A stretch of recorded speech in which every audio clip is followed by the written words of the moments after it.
All right, let's take a little trip back in time, shall we? We're heading to one of the most important film studios in early Indian cinema, Gemini Studios. And we're getting an insider's pass because we're seeing it all through the eyes of writer Ahsoka Mitran, who actually worked there. We're about to get a peek behind the curtain at the glamour, the drama, and a really strange mystery. So when you picture those old black and white movies, you think of timeless beauty, right? Effortless glamour.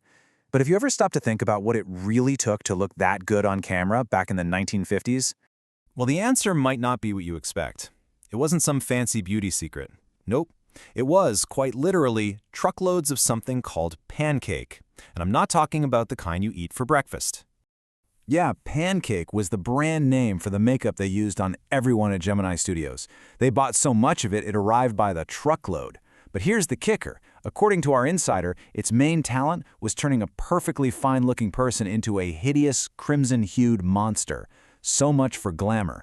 And to make things even worse, the makeup room was apparently located in what used to be Robert Clive's stables. So just picture it. You're caked in this horrible red makeup, sweating under a bunch of huge, hot, incandescent lights. Yeah, fiery misery probably sums it up perfectly. But, you know, this misery wasn't exactly shared equally. Like any big workplace, Gemini Studios had a very clear social ladder, and nowhere was it more obvious than in the makeup department. I mean, check this out. It was a whole system. The head makeup artist, he only worked on the main stars. His senior assistant, he got the supporting actors. The junior assistant got the comedian.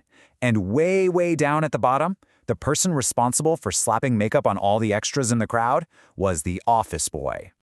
Now, here's where things get interesting. This so-called office boy wasn't a boy at all. He was a man in his early 40s. He joined the studio with these huge dreams of becoming an actor, a screenwriter, a director, anything but this. He was a talented poet, just simmering with frustration and disappointment. And you know how it goes when you feel like life isn't working out. All that frustration and anger tends to find a target. For the office boy, there was one single person at Gemini Studios who he blamed for all of his problems. And that person was Kothamangalam Subbu. Subbu was the official number 2 at the entire studio, second only to the founder himself, the boss, S.S. Vasan. In the office boy's eyes, Subbu was the living, breathing symbol of everything he wasn't. And the difference between them was just night and day. The office boy was bitter, always complaining about how his talent was being wasted. Subbu, on the other hand, was also a poet, but he was successful. He was always cheerful, always solving problems, and completely loyal. He was, simply, tailor-made for films. And Subbu's success was well-deserved. The man was a creative force of nature. A producer could mention a tricky scene, and Subbu would instantly come up with 14 different ways to shoot it. On top of that, he was a great actor, a published novelist, and known for being incredibly generous. He was absolutely essential to the studio. So inside the studio walls, you have this whole little world of pancake makeup, professional jealousy, and poets. But the studio wasn't in a bubble. The outside world was about to pay a visit, in a very odd way. The first visit came from this huge group of about 200 people. They called themselves the Moral Rearmament Army, or MRA for short. Now, one thing you need to know about the people at Gemini Studios is that they were generally not fans of communism. So this group found a very warm welcome from the studio boss. The MRA put on a couple of plays that were a massive hit. Their sets and costumes were so impressive, they actually changed the way Tamil theater looked for years to come. But here's the thing. Underneath it all, the MRA was an anti-communist movement. It seems the big bosses of Madras, including the head of Gemini Studios, welcomed them with open arms, seeing them as allies against an ideology they really disliked. So the MRA leaves, and things go back to normal for a little while. But then, just a few months later, there's another buzz of excitement. Another visitor was on their way, and the studio got ready to welcome them. This visitor was completely different. It wasn't a huge group, it was just one man, a poet from England. And when he showed up, no one at the studio had the faintest idea who he was. All they knew was that he was tall, serious, and very English. The poet was asked to give a speech, and it was a complete disaster. The audience was just baffled. His accent was so strong that nobody could understand a single word he said.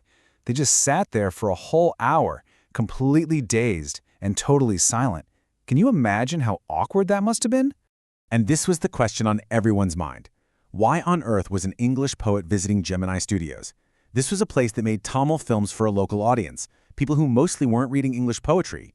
The whole visit made absolutely no sense. It was a complete mystery. And for years, that mystery remained unsolved. The poet went home, life at the studio carried on, and nobody ever figured it out. It was only much, much later, after Ahsoka Mitran had left his job, that he finally found the answer. And the clue popped up in the most random place imaginable. He was just browsing a sidewalk sale in Madras, looking through a pile of old books being sold for just 50 paise each. He picked one up. The title was The God That Failed. It was a collection of essays by 6 well-known writers, all describing how they were drawn into communism and why they eventually rejected it. And remembering that anti-communist feeling back at the studio, a little light bulb went off in his head. He looked at the list of writers who contributed to this book, and there it was. One of the names was Stephen Spender. In that instant, the whole mystery of the confusing, unexplained visit finally clicked. And that was the real reason. The boss of Gemini Studios probably had zero interest in Spender's poems. He was interested in Spender, the ex-communist, the man who contributed to The God That Failed. Spender's visit wasn't about poetry at all. It was about politics. And that leaves us with a pretty fascinating thought. We started this story talking about Pancake, the makeup that created a fake front. It turns out that facade might have been hiding a lot more. Beneath all the filmmaking, the poets, and the rivalries, was Gemini Studios also a quiet battleground in a global ideological war? It just makes you wonder what other secrets were hidden behind the silver screen.